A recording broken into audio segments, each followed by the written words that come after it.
பிரபன்னபாரிஜாதாய தோத்ரவேத்ரைகபாணஜே ஞானமுத்ராய கிருஷ்ணாய கீதாமிருததுஹே நமஹ. ஸ்ரீமத் பகவத்கீதா சாஸ்திரத்தை படிக்கிறதுக்கு முன்னால் அதுக்கு வழக்கமாக சொல்கிற தியான ஸ்லோகங்களோட அர்த்தத்தை எல்லாம் பார்த்துட்டுருக்கோம். முதல் ஸ்லோகம் பகவத்கீதையவே தாயாக உருவகப்படுத்தி ஸ்தோத்திரம் பண்ணித்து. அதை நம்ம பகவத்கீதா ஸ்துதி அப்படின்னே சொல்லலாம். ஸ்ரீமத் பகவத்கீதா மாத்ருஸ்துதி அப்படின்னு சொல்லலாம். ரெண்டாவது ஸ்லோகம் ஸ்ரீ வேதவியாச ஸ்துதி. இப்போ மூணாவது ஸ்துதி பார்க்க போகிறோம். பகவான் ஸ்ரீகிருஷ்ணரைத்தான் புகழ்ந்து சொல்ல போகிறது. இது வழக்கமாக நான் கீதையை தொடங்குற போது இப்போ சொல்கிறேனே என்ற ஸ்லோகம்தான் அது.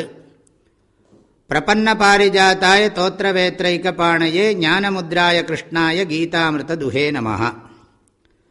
பிரபன்ன பாரிஜாத்தாய கிருஷ்ணாய நமஹ. கிருஷ்ணர் எப்படிப்பட்டவர்னு கேட்டால், அவரை சரணாகதி பண்ணினா அவனுக்கு வேணுங்கிறதெல்லாம் அவர் அனுகிரகம் பண்ணுறார். அவரே கீதையில் சொல்லியிருக்கார், ஏ யதா மாம் பிரபத்யந்தே தாம் ததைவ பஜாமியகம். யார் எங்கிட்ட எதை விரும்பி சரணம் அடைகிறார்களோ அவர்களுக்கு அதை நான் கொடுத்து அனுகிரகம் பண்ணுறேன்னு 4வது அத்தியாயத்தில் சொல்லியிருக்கார் பகவான்.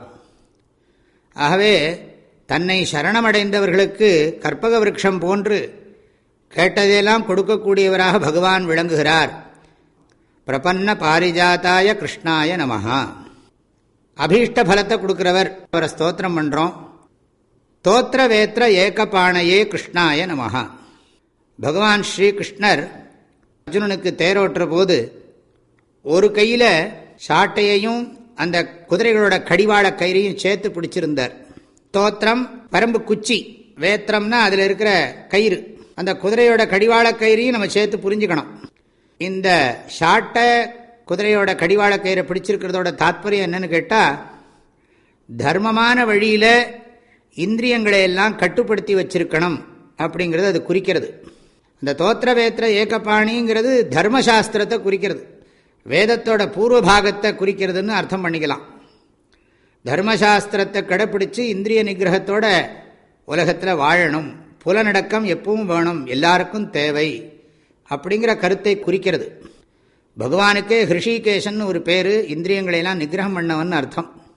அப்புறம் அடுத்தது ஞானமுத்ராய, அதாவது கட்ட விரலையும் ஆள்காட்டி விரலையும் சேர்த்து பிடிச்சுண்டு மற்ற 3 விரலையும் நீட்டின்னு இருக்கிறது.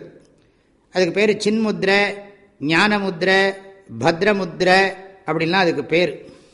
கட்ட விரல்ங்கிறது பரமாத்மாவை குறிக்கிறது, ஆள்காட்டி விரல் ஜீவாத்மாவை குறிக்கிறது. மற்ற 3 விரலும் 3 குணங்களையும் 3 சரீரங்களையும் 3 அவஸ்தைகளையும் குறிக்கிறது. இந்த ஜீவாத்மாவாகி ஆள்காட்டி விரல் மூலம் நாம் சொல்கிற ஜீவாத்ம தத்துவம் 3 சரீரத்தோடையும் 3 அவஸ்தையோடையும் 3 குணங்களோடையும் சேர்ந்துட்டு சம்சாரத்தில் உழல்றது. பரமாத்மா கொஞ்சம் தள்ளி இருக்கிற மாதிரி இருக்கு. ஆனால் பரமாத்மா இல்லைன்னா இந்த 4 விரலுமே ஒன்றும் பண்ண முடியாது. அசம்சாரியான பகவான் பரமாத்மா கட்டவிரல் மாதிரி இருக்கார். கட்டவிரல் ரூபத்தில் ஹிருதயத்தில் இருக்காருன்னே வேதம் சொல்லுகிறது. அதுக்கெல்லாம் நிறைய தத்துவார்த்தங்கள்லாம் நாம் தெரிஞ்சுக்கணும். அந்த கட்டவிரலாகிய பரமாத்மாவோட இந்த ஜீவாத்மா சேர்ந்திருக்கிறத குறிக்கிறது.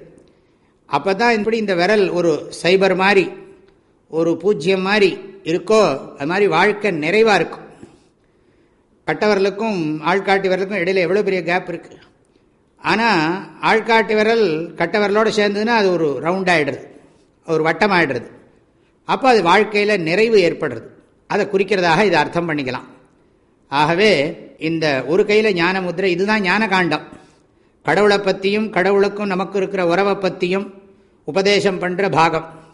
ஆக வேதத்தோட கர்மகாண்டமும் ஞான காண்டமும் பகவானுடைய கையில் இருக்கக்கூடிய அமைப்பே காட்டிவிடுறது. தோத்திரவேத்திர ஏகபாணிங்கிறது தர்மசாஸ்திரத்தை குறிக்கிறதாக அர்த்தம் பண்ணிக்கிறோம். இந்த ஞான முத்திரைங்கிறது பிரம்மசாஸ்திரம், ஞானகாண்டம், இதை குறிக்கிறதாக நாம் அர்த்தம் பண்ணிக்கிறோம்.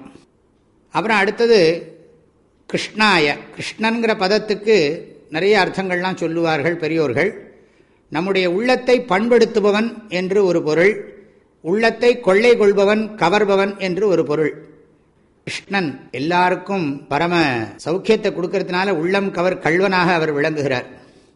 கீதா அமிர்த துகே நமஹ.